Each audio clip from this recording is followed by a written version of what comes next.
Okay, welcome everybody. We're going to get started. People will continue to come in at the beginning, but I just wanted to begin by saying a big thank you for being here across all different time zones. I'm, I mean, to say the least, I'm very excited to finally be launching this network with all of you here. My name's Abigail. I'm the coordinator of this new network. And yeah, I'm really looking forward to doing this with all of you. Before we get into the good stuff, I'm going to do the housekeeping first, just so that everything runs smoothly. First thing to say is that we had so much interest in this particular meeting and network. So we're going to do the housekeeping so that it all runs smoothly. So first thing to say is that throughout the session, we're going to use Menti to collect your responses, questions, ideas around the network. So if you could follow the instructions on the screen or follow the link in the chat and join the Menti. We've got a first question open there, which is just to put your name and where you're calling in from so that we get a sense of who's in the room today. If you can't do Menti, that's fine. We can use the chat if you want to drop responses there. In general, the chat will be used for you to ask questions, big or small, logistical or existential. We'll keep an eye on the chat throughout the session. A reminder that this will be recorded and uploaded to YouTube. So if you don't wish to be featured, please keep the camera off whilst in the main room. Okay, the next thing is the plan for today. So, Diana, if you could just move to the next slide for me.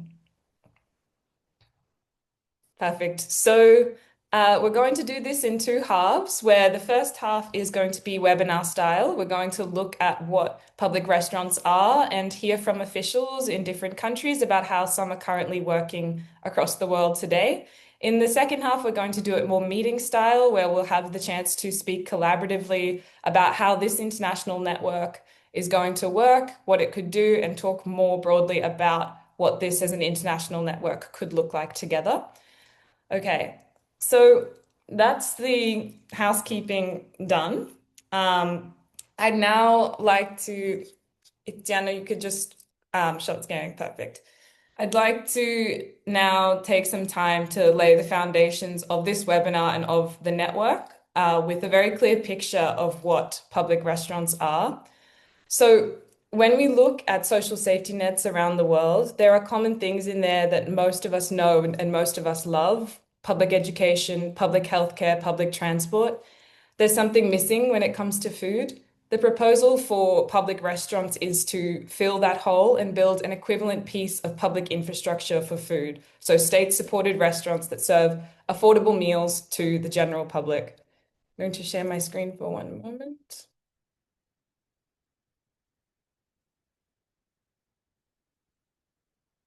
So like these other pieces of public infrastructure that we're familiar with, public restaurants are defined by two core criteria. The first is that they're state supported. What this means is that they operate with some form of public government support. As we'll see in the examples presented today, there are a variety of ways that that support could work, meaning it doesn't necessarily have to be direct government operation. It could be some other form of financial subsidy or legal protection. But this state support is what differentiates the proposal for public restaurants from private restaurants or from charitable projects. The second core criteria is that they're universal, meaning that they're open to everyone and not targeted to one group. Public restaurants are decisively not a response to food insecurity. They're infrastructure there to support everyone's right to food, regardless of income. This doesn't mean that those struggling financially don't benefit more from their presence, but they improve everyone's food environment. The best analogy for this that we've been finding is public buses or a metro, for example. Nobody feels like this isn't for them.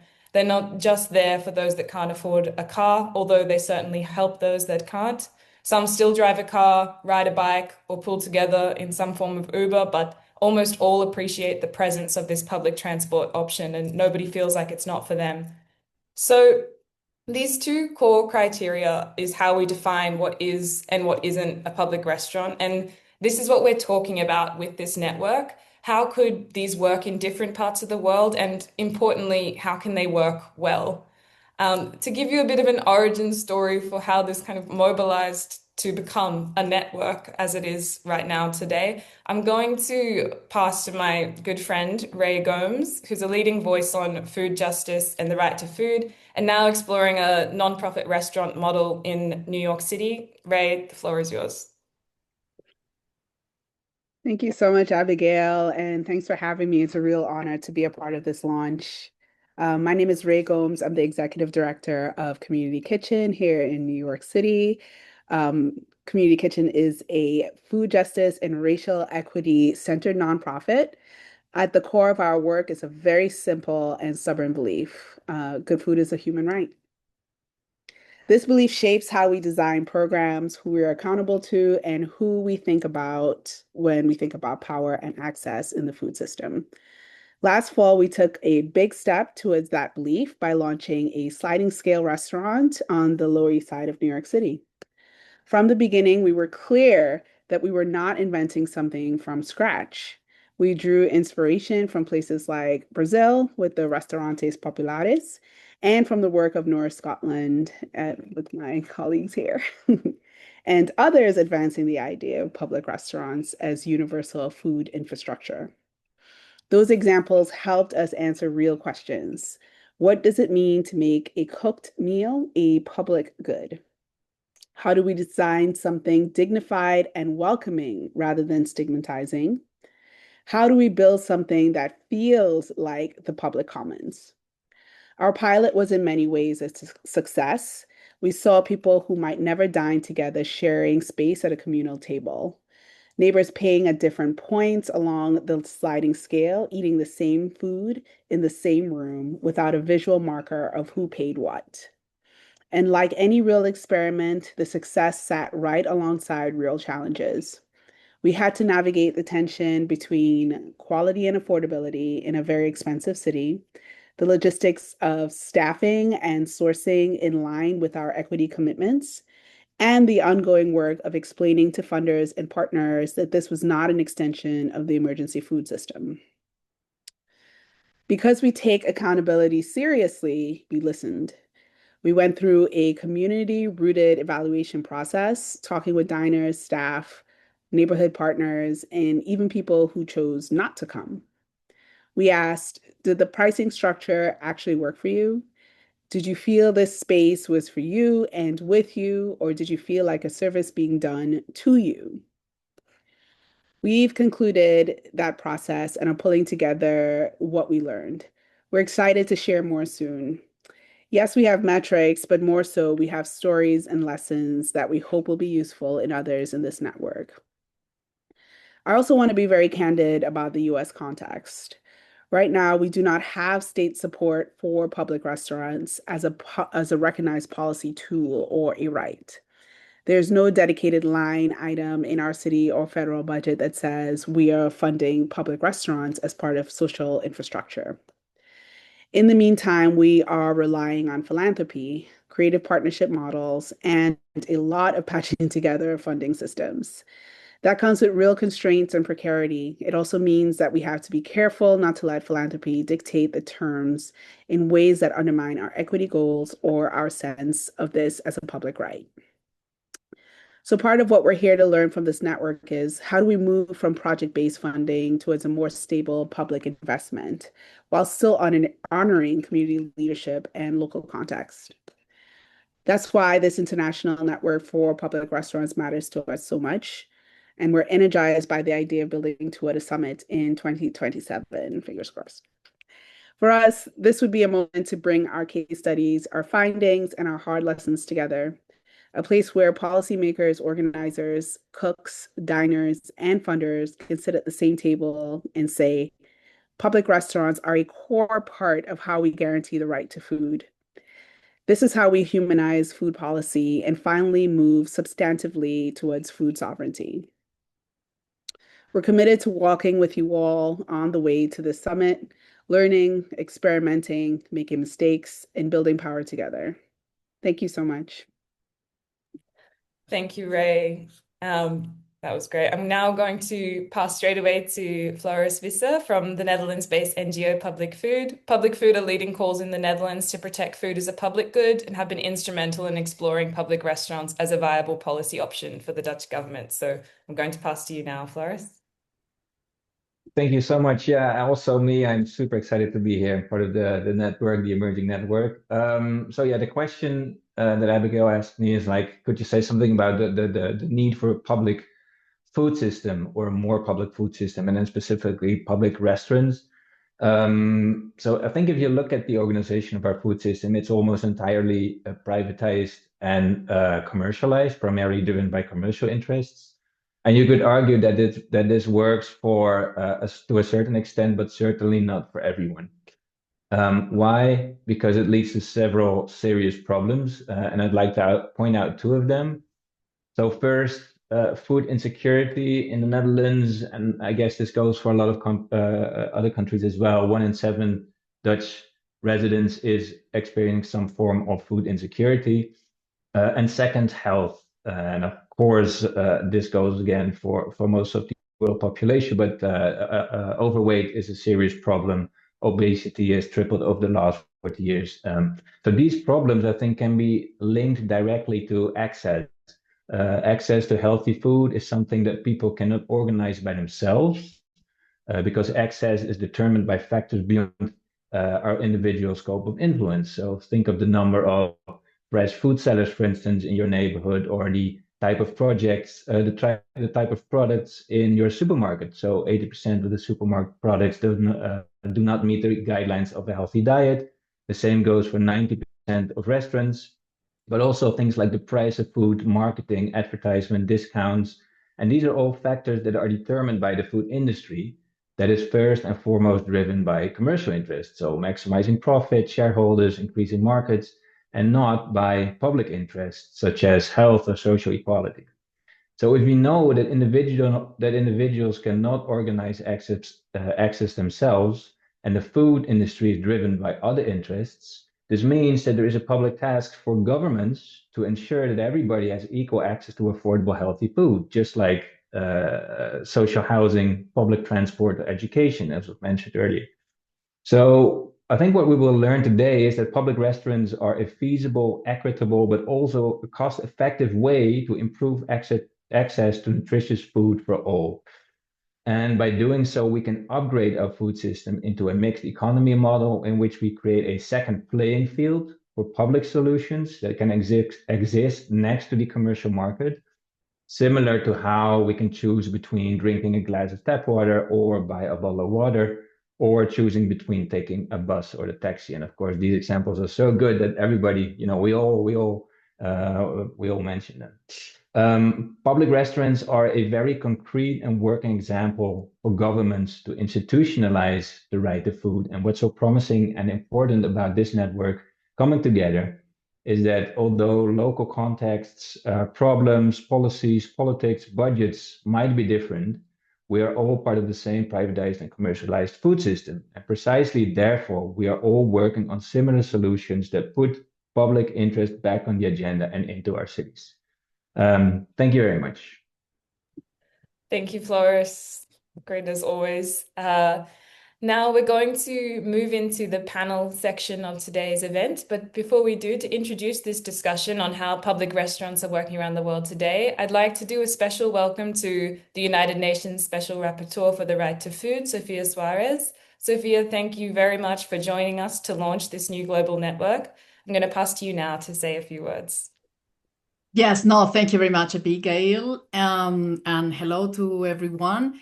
It is really a pleasure for me to be here. I'm very curious to hear about your experiences and also about the network itself. I think that we have seen decades of neoliberalism completely destroying the idea that food is a right and reducing food as a commodity, as a source of profit for stakeholders. So we have food systems which are serving profits of the stakeholders, but not serving the most marginalized population. So the challenge you have stated is about regaining control over our food systems strengthening the public dimension of food systems. I think that I liked very much this idea of speaking about a public infrastructure of food.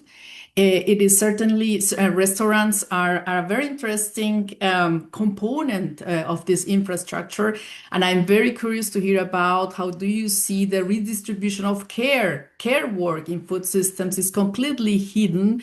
It is overexploited, and I think a public restaurant would be really an important way to redistribute care work.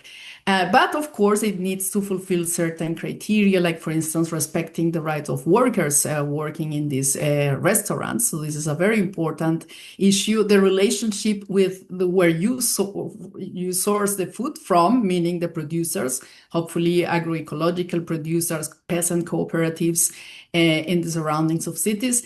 But I think the issue also of gender-based violence. We know from the statistics of trade unions that restaurants and hotels are actually the places where really a very large share of gender-based violence happens.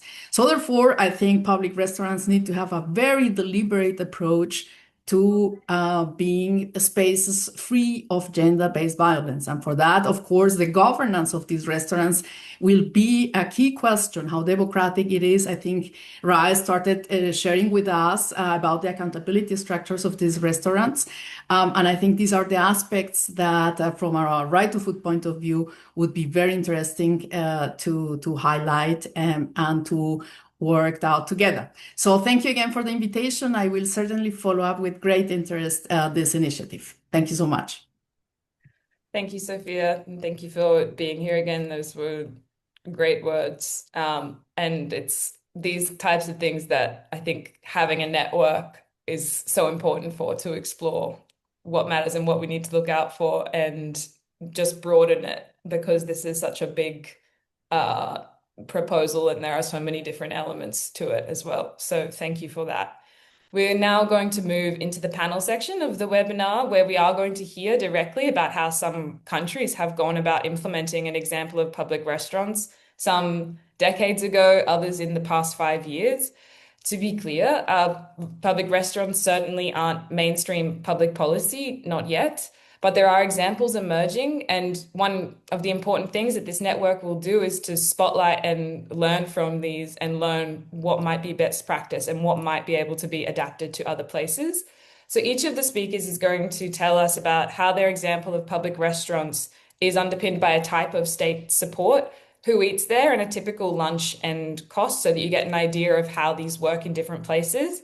During these discussions, we're going to open the Menti to collect your reactions and questions. So if you haven't already signed on to that, please do. There is a link in the chat for that.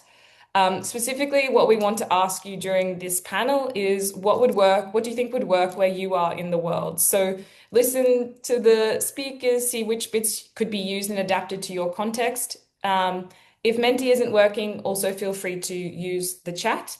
The first speaker that we have will be delivered in Portuguese. So if you require English translation, please go down to the bottom of your screen to select the interpretation feature and jump into the English channel. There's some instructions on the screen here.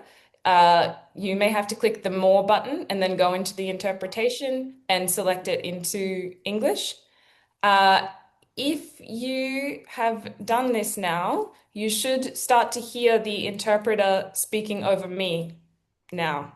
Now you should be able to hear me, the interpreter, if you have selected the English. Thank you. Okay, I'm getting some thumbs up, which seems good. If there are problems throughout the first speaker, please do put them in the chat and we can attend to you. But otherwise, I'm going to go on to introduce our first speaker. So with that, I'd like to introduce Emanuele. Emanuele is the director of the state-supported chain of restaurants called Restaurantes Populares in Belo Horizonte. And Emanuele is going to give us a presentation on how this scheme of public restaurants works. So Emanuele, over to you. Oi, boa tarde a todos e Hello, good todas. afternoon to Vou everyone. colocar a minha apresentação e vocês I'm going vão to ver share my se está tudo presentation. certo com ele. You can let me know if you all can see it.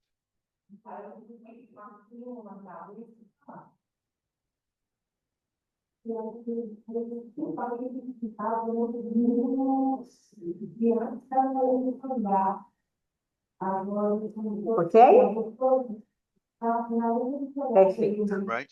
Então, gente, Perfect. apresento para vocês um pouco da So I'm experiência de presenting Belo to you a little Horizonte bit com of os the experience restaurantes of Belo populares, Horizonte with the popular uma política restaurants. pública que foi It's the public instituída policy that aqui no was Brasil implemented here em in Brazil in 1994, com a criação do primeiro 1994, restaurante the creation of the popular. first popular Então, a restaurant. gente já tem aí uns bons So anos we already have a caminhando few nessa good política years in with pública this que é tão public policy fomentada that is so pelo much governo. commented by the A rede government. municipal, The atualmente, dos municipal restaurantes network populares currently, aqui em Belo Horizonte the contam com popular 5 restaurants here unidades. in Belo Horizonte have São 5 units. 5 equipamentos, né, There are 5 estruturados para oferta structures de alimentação, to provide nutricionalmente food adequada, com aspecto higiênico e that is sanitário nutritionally adequado, adequate para and with garantir, adequate de fato, um acesso hygiene amplo e to ensure ample descentralizado dentro access do and município. decentralized within the municipality. Dentre as 5 unidades, nós temos Within 4 the restaurantes populares, 5 são units, we estruturas have 4 maiores, popular que recebem restaurants. um maior Some of them número de are pessoas, bigger, who serve a que larger amount of estão people, espalhados, né, and em they're spread 4 out regionais diferentes in aqui do 4 different município. regions here in the Nós também municipality. temos We also have refeitório popular, one public dining uma hall, estrutura que recebe which is a a structure oferta that de refeição transportada. Então, a gente has the produz option a of refeição em transported uma meals. unidade, So transporta we para o refeitório, produce porque ele não tem uma the meals cozinha in de one fato unit para and then we poder transport it to another unit that doesn't have produzir as a kitchen refeições. so that we can provide the meals. E essas unidades, elas são And these distribuídas nessas units, regionais, considerando they que are nós temos 9 distributed regionais, among these então regions, são 4 considering that we regionais have 9 abarcadas, regions. para So we realmente have 4 regions covered facilitar o to acesso de really toda a facilitate população a essas access unidades e a of the essas entire refeições. population to these units and to O modelo de these gestão meals. que a gente The management model executa that we desde have 1993 e since 94 é 1993 a and 1994 autogestão, ou is seja, the self-management. é, o That governo is, municipal, the ele municipal government, concede um subsídio aos they give us valores a que são subsidy arrecadados pelas unidades. on the Vamos sem amounts that are considerar que raised um by the restaurante units. Let's popular que consider that a popular atende mais um restaurant refeitório, attends, atende cerca de 10 mil and the dining clientes hall por dia, são can cerca de 2 milhões e 500 mil refeições ao ano. Então, o 2.5 governo, ele thousand meals per day. That's complementa como 2,500,000 subsídio, que é meals per significativo, year. se So a the gente government for falar gives que a no significant último ano, subsidy. And if we talk about the de last year, 2025, o município 2025, subsidiou the o valor da refeição municipality em subsidized 86%. the Então, foi meal a parcela que foi fornecida amounts, pela the prefeitura meal para cost in viabilizar o acesso 86%. a So preços that's what the acessíveis, city hall e covered to make the 14%, prices available. cerca de And 14% foram about de receitas 14% próprias, was né? from Que é o valor our own colocado revenue, pelo próprio which is usuário que the amount acessa paid by as the user unidades. that Então, access the falando um unit. pouquinho dos So speaking preços, about the prices, a gente tem os valores praticados we have em the prices 2025, that então esses we had valores in 2025, das and refeições, these eles prices of the meals, são definidos por meio de decreto, eu vou falar they disso um are pouquinho defined no by próximo decrees. slide, mas atualmente o And I'll valor talk da about that in the next refeição line. é But o café da currently the manhã price of the meal 75 is breakfast centavos, is 75 o almoço cents in Brazilian reais, R$ 3 lunch e o is 3 jantar reais, and dinner 1,50. is E 150. o valor, né, a And diferença que a gente the diz em difference that we relação ao get in regards valor to cobrado e ao valor the amount subsidiado, né, charged o valor and total dessa the subsidized refeição amount, é the de total 12,57. price Foi for de the meal is 12,57 em 12.57. 2025. It was Então, a 12.57 gente in consegue 2025. tirar So daí que é cerca we de can 86% get subsidiado about pelo governo 86% municipal. subsidized by the municipal government. E a base legal para And the legal basis, the instituição legal desses framework valores for por these meio de um prices decreto is também defined by a municipal. decree, also O atual by the municipality. The current one is Decree 18,164 of November 2022. And this decree regulates the public prices of the popular restaurants and also defines criteria for exemption and discounts for groups in vulnerable situations. So there is an intention to ensure healthy meals to the entire population, but also an intention to guarantee an offer for an adequate meal for the more vulnerable population. So the decree establishes the public prices by meal type, be it breakfast, lunch, or dinner, and it also establishes discounts of 50% for people who are benefited by a program that we have here in Brazil, which is Bolsa Família, or a family support uh, incentive. So people who receive that Bolsa Família, they have the right to pay 50% of the meal, only 50% of the meal price. And it also ensures uh, free meals for people who are homeless. So we have a registration through the Secretariat of Human Rights that tells us about identifying users who register in the national registration that we call CAGE Único. So these people who are registered as in a homeless situation, they don't have to pay for meals. But recently, those who are recyclable materials collectors, they are also haven't been granted the right to free meals in popular restaurants in any of the units with guarantee of the offering of the three meals according to the rules of the units. And for people to access the restaurant to ensure that right, they need to be they need to have their identity document with a picture. So, what is the meal composition?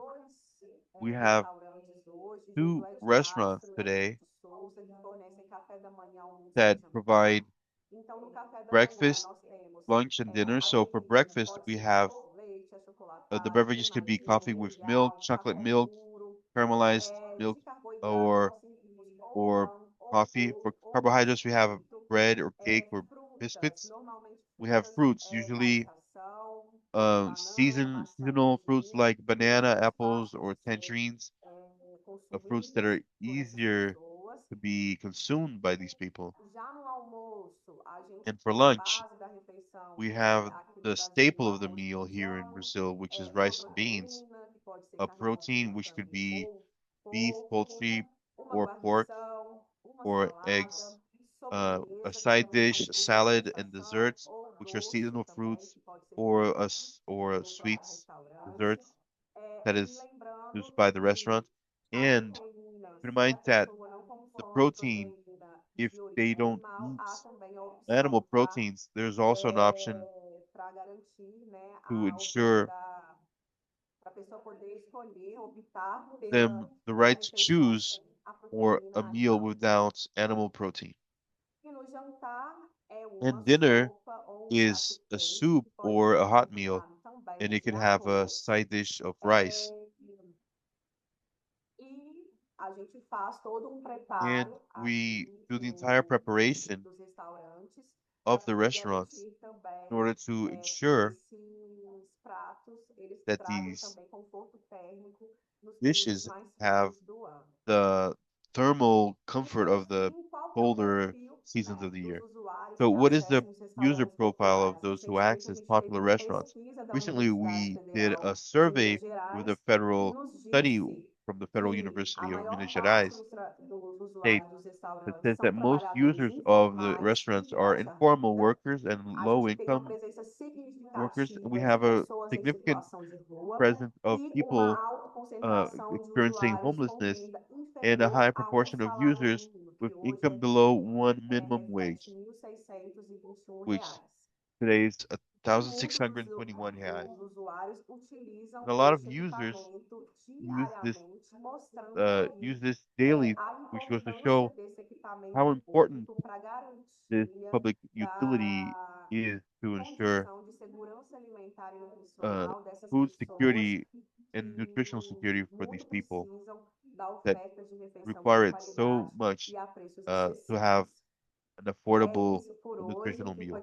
That's it for today. I'm available for any questions, and I thank you for the opportunity to to be here with you. Thank you, Emanuele. That was great and comprehensive, and it's lovely to speak with you again. We're going to move straight to the next presentation about Kent Lokantasi in Istanbul and Manisa, which is a much more recent example launched in 2019. Unfortunately, Zalal, who was scheduled to speak, couldn't make it at the last minute, given lots of things happening in Istanbul politically at the moment. Thankfully, we have a close colleague and expert on the public restaurant model across different parts of Turkey, Budak. Idil, I'll pass to you now. Thank you so much, and I guess you can hear me. Thank you for the invitation, first of all. And maybe I'm not an expert yet, but I will be switching to another job that is actually more precisely focusing on the Kent Lokantas model. So I think I will have more ideas and information about it in the future. But for now, I will share what I know.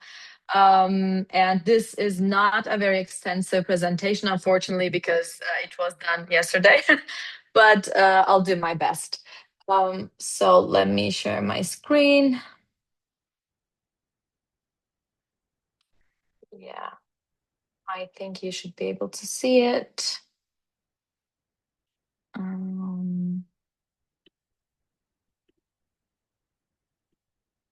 You see it, right?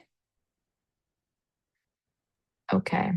It's not full screen, but we can see it. It's not? Yeah. How do I make it full screen though? I did it before, but now maybe like this. It's okay. You do. I think it's okay you now. Yeah. Okay. So what is a Kent Lokantası? Yeah, as Abigail already mentioned, currently there's a lot of political things happening in Turkey.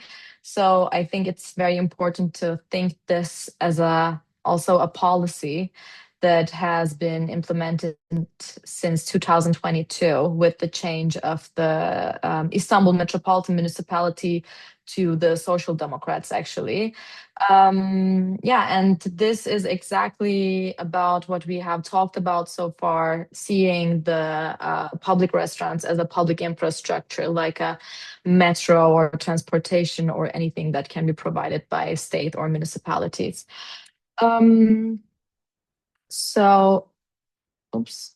So yeah, let me talk about what is Kent Lokantası first of all. So they are fully municipally operated and municipally supported public restaurants in Turkey that provide affordable, nutritious meals for urban residents during a severe cost of living crisis. Because if you are familiar with the inflation rates in Turkey currently since the last 2 years, it has gotten very, very severe. And people are having real trouble affording their own lives, actually. So this kind of emerged right at the right time, as I would say. So operationally, they operate on weekdays and between 11:30 and 2. So this might change depending on the operator, depending on the municipality. But we, unfortunately, not like the Brazilian case, we only serve for lunch. But what do we do? Because we already obviously have a lot of private restaurants around. This restaurants are operating as well. It's kind of it's because they operate within a limited time, so there is not much opposition actually coming from the private ones. So who eats there is actually mostly of course, who was targeted was first students, workers, retirees, people who live alone, unemployed people, low-income families, but everyone is welcome. So actually we don't require any certification about proof of income or anything. So you can just walk in there and eat there. So everyone is welcomed, and they are not simply soup kitchens or charity kitchens, because municipalities actually also have a soup kitchen that's operating without charging the customers for free. But here we do charge customers. So this is an example of where I was working before. So this is in Şişli, Istanbul. It's one of the first restaurants that opened. And you can see the price was 40 Turkish liras back then, but now it has reached, as far as I know, around like 75 Turkish lira now, because it's also hard to maintain the prices as they are, as you might guess. Yeah, so we talk about how to shift the food paradigm. So this was done mainly to shift the idea of public food to right to food framework. And exactly as I mentioned before, this is actually serving to make people think the public restaurants are the public infrastructure. The concept, the name locanda, comes from an Italian word, actually. I just checked, and it's just an informal, I don't know if it means that in Italy, but in Turkey it means the informal neighborhood restaurant serving homemade daily meals. So what is served there is mostly traditional food, and the traditional food culture was kind of combined with the modern social policy. And as I said before, since we don't require any proof of income or anything, so we believe it's open to anyone. So it's also not stigmatizing the financial struggle people might have. Yeah, and the locations were kind of chosen based on the availability of the municipal building. So if a municipality, for example, in my case, I will be switching to Manisa, in another metropolitan municipality. In Manisa, we don't pay any rent for it because the municipal building actually has the possibility to host the public restaurant. But for the Istanbul case, for the district municipality I was working with, we were renting the place. So it's more of a struggle when you rent it, of course. So how many kent lokantas are there? So around Turkey-wide, it's almost 51. But it was Istanbul that the first kent lokantası was opened. And now in Istanbul only there is 19 branches. If you are familiar with Istanbul, Istanbul is around 20 million. So I think it's normal that there's around like 19 branches of it. And the prices, as you might see, the prices change very fast because of the current inflation crisis in Turkey, but these are the recent prices. So the daily menu is around like 100 Turkish lira. With credit and debit cards you can pay. You can't pay cash. And 90 Turkish lira with Istanbul card, which is also the public transportation card that people are using. So I put one example of a menu. So this is the traditional soup first, and then a beef stew, and then rice, fruit, bread, and water. Is around like, let's say 100 Turkish lira. 100 Turkish lira is currently around $2, to give more context. And the one below you can see it's one of the mobile ones. We only have two in Turkey, unfortunately, not many yet. So this is the whole list of municipalities that has the public restaurants. Istanbul was the first to create, and then other municipalities followed. To give more political context, of course, first the Social Democrat municipalities followed it, but then actually the party who followed very neoliberal policies in Turkey also started to open one. So I think this is also shifting the expectations of the public, that once they see that this is doable, they begin to demand it also from other politicians as well. But first it was criticized a lot of being a waste of money, but now we have 51 of them. So I think people has made a decision. And yeah, this is actually the mayor of Manisa currently, the municipality I will be switching to, and this was also the first kent lokantası in Manisa. And what might be interesting to mention here is we don't get direct government support or subsidies. So the local government, meaning the municipality, is the employer of the staff working there, is the supplier of the products, and is the funder, and also the service provider. So people who work there, for example, are municipal staff. And it's also a little bit different because municipalities do have the right to operate soup kitchens, but they don't have the right to, of course, charge people. So what municipalities sometimes do is to conduct this through the affiliated companies with municipalities, so municipal companies. And this was the place that I was talking about that has the zero rent costs because it is already under the municipal building. So let me quickly check my notes. Oh yeah. Besides from this, I just wanted to give some more context about the prices. So as I said, it's a 4-course wholesome lunch. In Manisa, it's a little bit lower the price because Istanbul is much more expensive than Manisa. So it's around like 50 Turkish lira, around $1. And if you ask what is $1, it's 2.5 single journey bus rides. And you can see that private sector average meal is above 250, so above like $5. Yeah.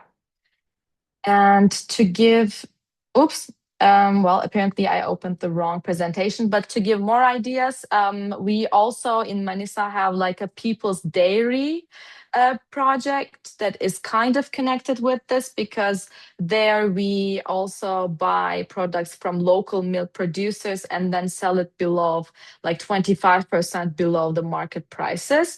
And you can go and buy them also in kent lokantaları. So you can just buy local products below the market prices also here.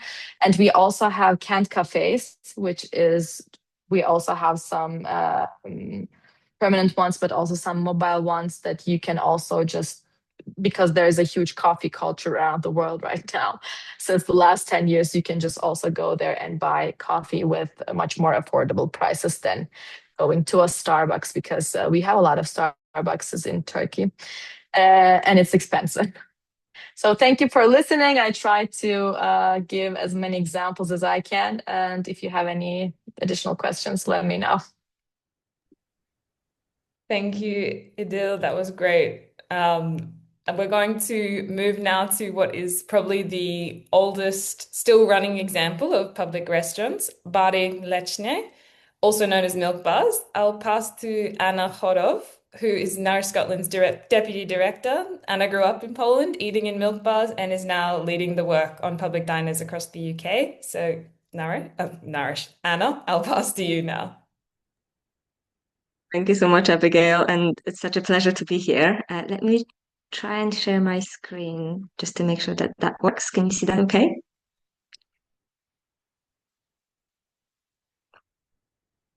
Sorry, technical difficulties. Here we are.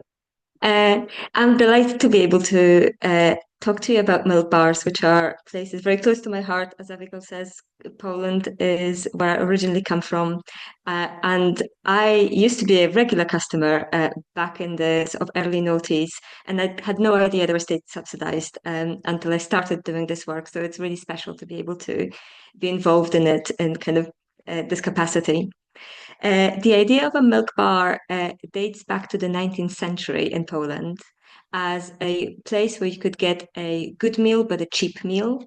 The name comes from the fact that they were vegetarian originally when they started. That has changed in the 20th century, but the core idea of an affordable place that serves good food is kind of still there and persists.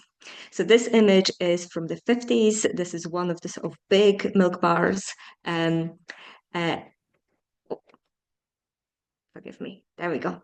And this is another one from around 70s in another kind of main city in Poland. So obviously what happened in Europe and Poland specifically in the 20th century is 2 world wars, followed for us by a period of communism where the state kind of took over in a really profound way. And what it resulted in is a real kind of flourishing of social provision. So alongside social housing, National Health Service, state schools, etc., milk bars were seen as providing the kind of public infrastructure for good nutrition. It was also a period of food rations because the economy was struggling, but also a period when women were being encouraged to go into employment. So to Sofia's point about kind of infrastructures of care, this was also part of that, recognizing women's labor that had to be in some way displaced and in this case taken over by the state. At their peak, there used to be 40,000 milk bars across the country of around 40 million people. So that means there was a milk bar for every 1,000 people. They were a really common feature of the landscape. What is remarkable about them is they survived the transition, forgive me, they survived the transition to a neoliberal economy. And I think they partly survived that transition because of how brutal it was. There was high levels of unemployment, quite significant general anxiety about how the transition from communism to a free market economy was going to go. And so they remained as a critical part of social safety net. And what you can see here is the Prasowy bar, which ran from the same location for the past 70 years.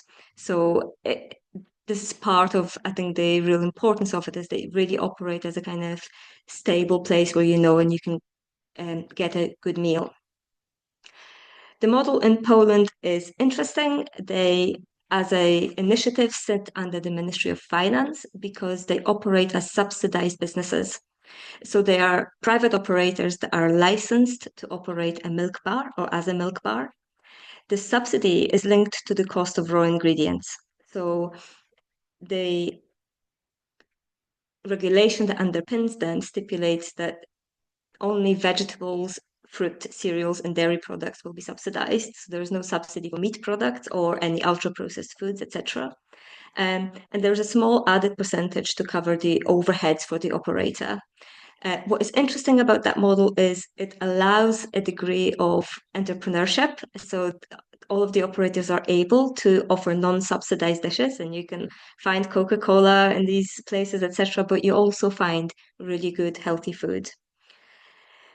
Because the state subsidizes them, it can stipulate loads of conditions.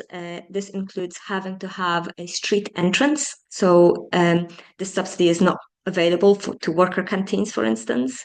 And it is this idea that anybody can walk off the street and eat there.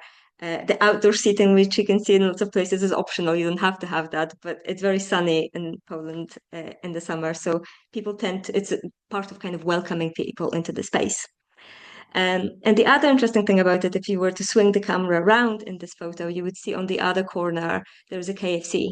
So they operate really quite happily and coexist with private businesses, big chains, independent cafes. They don't displace any of them. They are just a different form of provision. I wanted to show you a little bit of the inside of them. This is one example, which again is quite traditional. It's refurbished, but has operated in the same place since the 50s. But many of them can feel a little bit like a step back in time because they still have that little bit of a communist era about them, and they didn't necessarily modernize. What ended up happening during the 90s and the noughties when there was a big restaurant milk bars started going down until the younger population discovered that it is actually quite nice to have a cheap meal that you don't have to cook yourself. And there was a real revival of milk bars. And this is one of the ones that is opening in Warsaw, but you can see modern decor and kind of digital screens. Sometimes they have electronic displays where you can order your meal, etc. So there's a real sense of revival of that form of eating. Speaking of having to cook for yourself, I wanted to show you some of the dishes that are served. So this is the one I had just last year when I dined in one of them in Warsaw.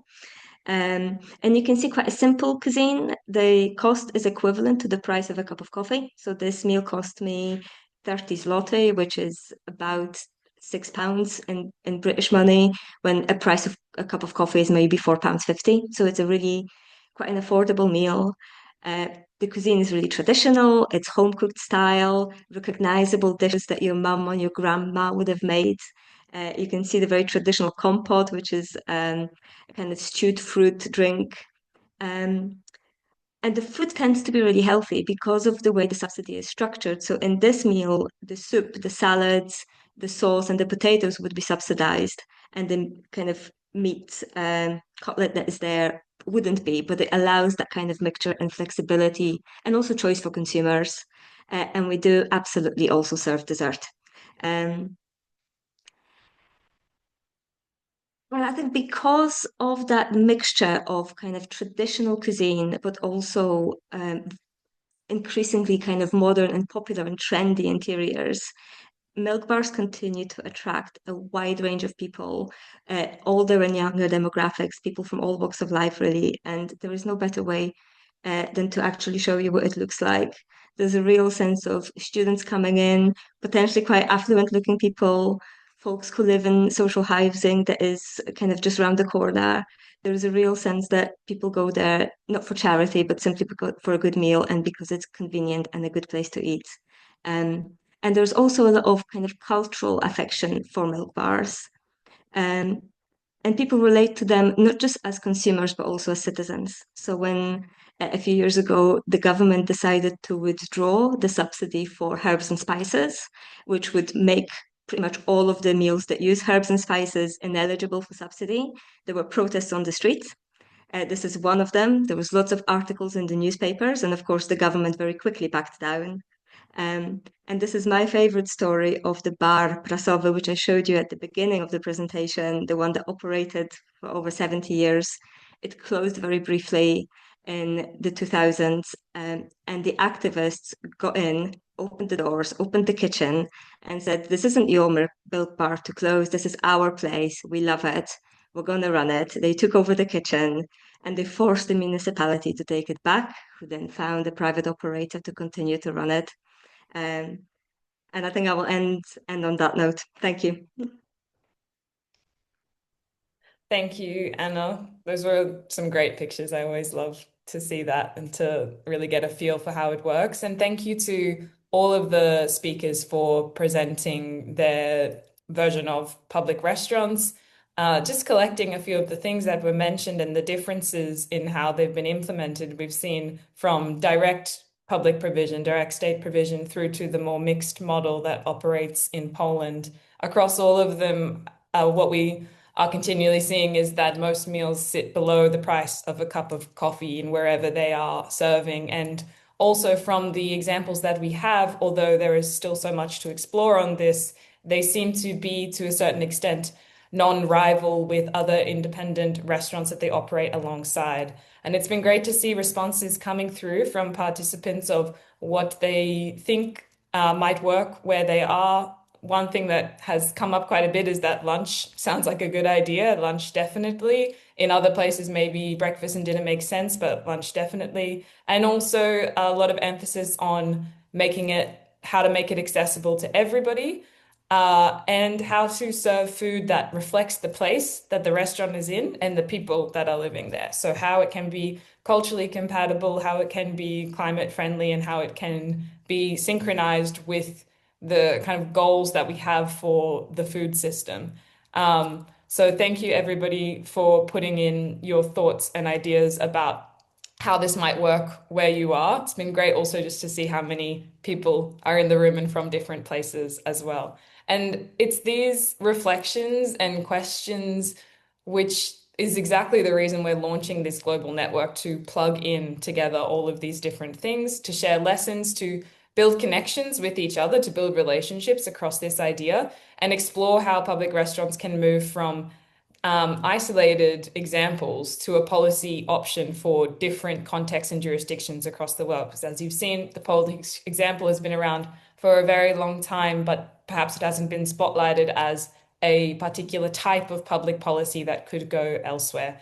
And with that, I'd like to move into the second half of today's session, where we're going to speak a bit more collaboratively, in depth, and with each other about the network itself. And to open this discussion, I'd like to welcome Dr. Stefanos Fotiou. Stefanos has 20 plus years of experience inside the UN working on food systems and has recently announced the launch of the Global Food Diplomacy Network. And so I'm going to pass to Stefanos just to give us a bit of context on what it means to build an international network over the right to food. Stefanos, it's yours. Abigail, thank you very much. And the first part was very interesting. I'm exposed for first time in this idea of public restaurants. And I must say that it's really exciting because I do feel that it can contribute to solving a number of problems we had with the way that food systems work today, starting from technical problems like food loss and waste, which, you know, it's a huge issue, but moving into the most fundamental problems of the food systems, which is the imbalance of power between the actors. In the very beginning, we hear this about from Floris, I think, but also, of course, the food as a fundamental right. So you say I have 31 years experience in the UN system. I moved through 3 UN agencies, from the UN Environment Programme to the Economic and Social Council. In the last 5 years, and until this April, I was with FAO. And I realized, frankly, that if there's one issue that if we change, we can achieve sustainable development and a lot of other global objectives, this is the way that we are managing our food systems.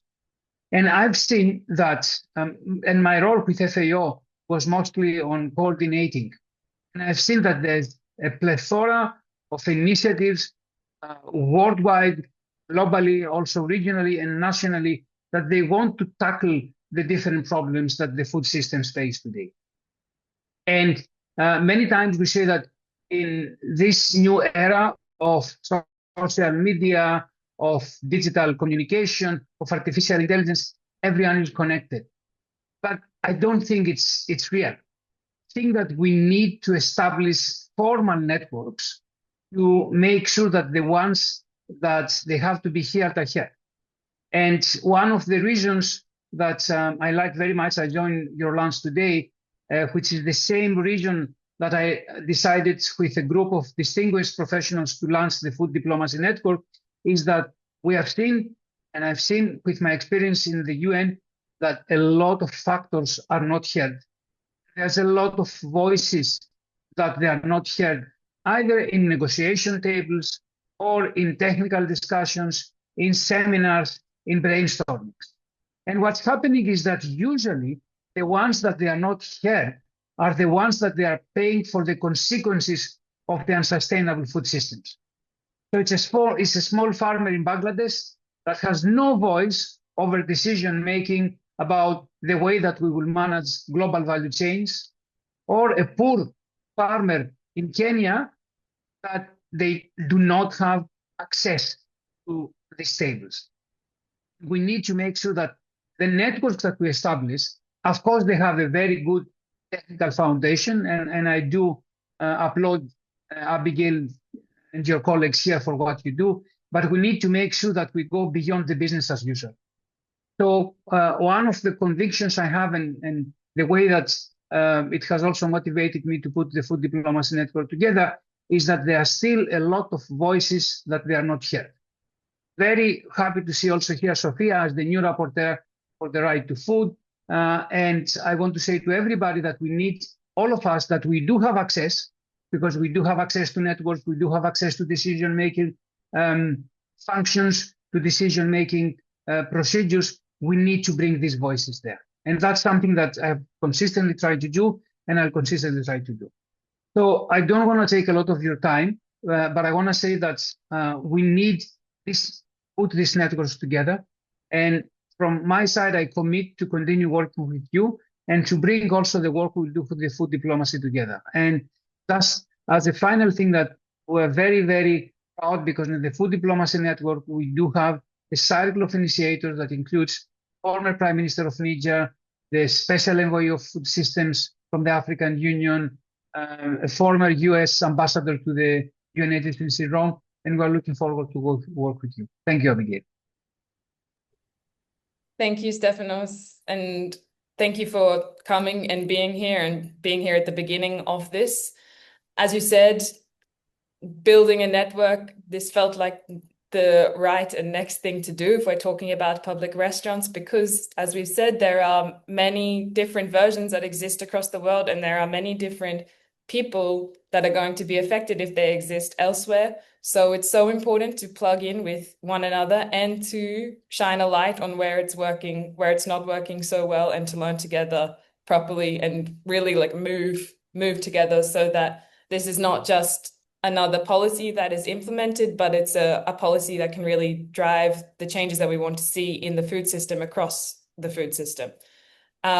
So I'm now going to pass to Jennifer Constantine from the Institute of Development Studies.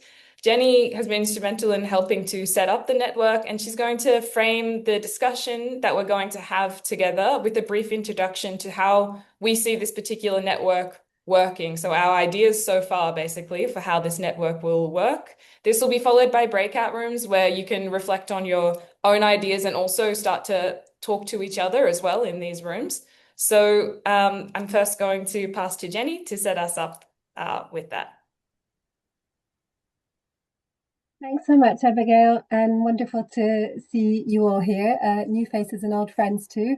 So I'm one of the team members for Dished, which is a project piloting public restaurants here in the UK, in Nottingham, England, and in Dundee in Scotland. And it brings together the Institute of Development Studies, Nourish Scotland, University of Nottingham, and many other partners in both countries as well as internationally. Really exciting to see how much interest there is in the network. It's clearly an idea whose time has come, although we've also seen in some places it's already been happening for quite a long time, you know, public restaurants in Brazil, where I'm from, but in Poland and elsewhere. So Dished. Dished stands for Co-Designing Innovative Infrastructure for Sustainable, Healthy and Equitable Diets, which is a mouthful, hence Dished. But the proposition we're testing is really simple. Can public restaurants promote healthier, more sustainable food systems while supporting local economies? I want to give a little background on why we're proposing this international network. There are many organizations represented here today, from NGOs to academics, food justice activists, local government members, civil servants, members of the public. The network itself is the nucleus for collaboration, for mobilization around public restaurants. It goes beyond any one organization. It's bigger than the sum of its parts, as we can already see that from today. This public restaurant agenda encompasses a really wide range of interests, which go from food justice and the right to food through to gender, the politics of care, of representation, voice, as Stefanos said, labor, socioeconomics, public health, universal rights-based policies, agricultural and agroecological production, provision, and much more. We don't want to reinvent the wheel. It's very clear from what we've heard so far that there's extensive experience around the world in setting up and running public restaurants and in using them to support food and nutrition security, advance the right to food, and provide healthy, tasty, and affordable meals. We're really keen to learn from and with you and to create a space where people can collaborate, share experiences, tackle common challenges together.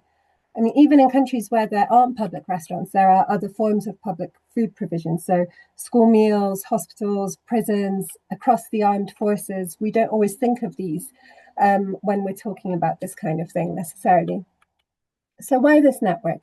So we've heard a little bit about the ways that we could learn from each other, but also it's a place to connect, to learn, yes, to mobilize around the public provision of food through public restaurants.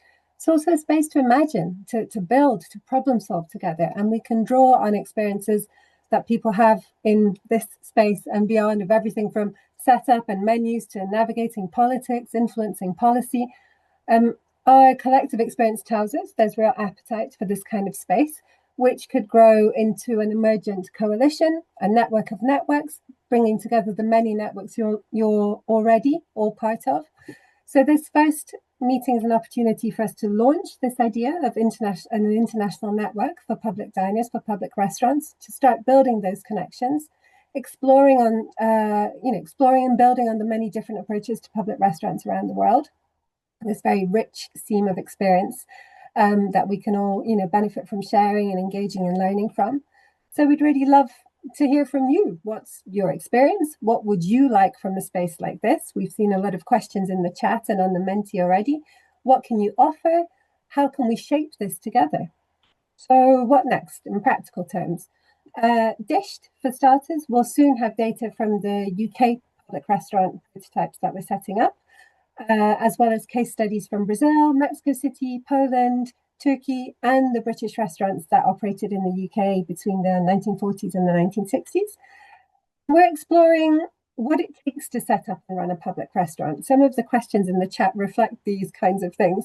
You know, the hows, the politics of public funding, the understanding how public restaurants contribute to tackling health inequalities concretely and to a broader security agenda, as well as the nitty-gritty operational how-to of public restaurants. It's what our colleague Marcia Smith, who's on the call, calls the back end of public restaurants. So how are procurement and supply chains managed? How are restaurants funded? How is pricing decided? What about menu design, advertising, different co-funding models? Where do public restaurants sit within different legal frameworks in different countries and contexts? So these are exactly the kinds of questions many of you are interested in and have valuable experience to share. From our side, we'll post all of our materials online. This event, future seminars, as well as some seminars we've done in the past, will be posted on YouTube, as well as the case studies and other resources. We've also got access to platforms like WhatsApp and Zoom, of course, to stay connected and to collaborate between meetings. But most importantly, we want to hear from you, your ideas about how this network should or could operate. And we'll have an opportunity to continue this conversation in the breakout rooms. Abigail, I think you're going to tell us how they're going to work. But just a brief shout out. We're also going to be running a track of the Future Food Symposium. Some of you may have heard about it, focusing on public restaurants and public dining. It's on the 15th of September. We'll have a call for contributions coming out soon in the next few weeks, which we can circulate. And if you have similar announcements, I've seen one or two already, please do put them in the chat. We can also start using this as a space to share these kinds of information. Thank you very much. Thank you, Jenny. That's a great introduction to how we see this working so far. And as Jenny said, this is a space, especially today, to start imagining how it will work together. And so what we're going to do in the breakout rooms is use these to have a bit of a vision board, ideas, visions for how this could work. It could be as big as you like, as small as you like, in terms of maybe you have an event that's coming up. There are, as Jenny said, a lot of people in this conversation today, from NGOs through to adjacent coalitions, interested citizens. If there are things that are coming up, feel free to be specific about network link-ups, events. I know I've already spoken to Stefanos about maybe doing a partnership event between this network and the Food Diplomacy Network.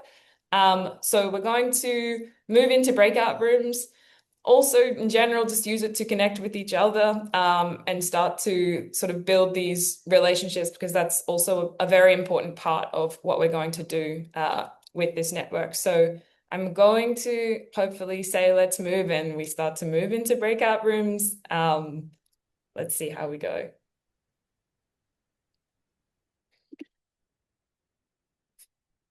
Okay, I will first say that I'm noting the time and it's almost past. So if you need to go, that's okay. There'll definitely be an email coming from me, like you've probably received 5 already, about next steps.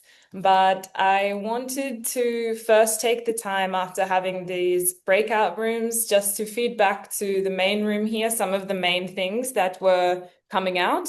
It was very interesting to see different types of responses and some quite like actionable things that we can take forward and that we're going to look at after this and come up with a plan for. But just, I think one thing that came out was that this network could be really useful for the reason of not wanting to replicate the problems that we're seeing in the food system. So using it to think about how public restaurants could model better for the food system. So there's a lot of suggestions around linking in formally with labor unions and the protection of workers, which I think is a great suggestion. And also thinking about how this network could advance an understanding of standards that could be applicable in many different contexts. So standards around labor, around environmental sourcing, agroecological sourcing, sustainability, and health.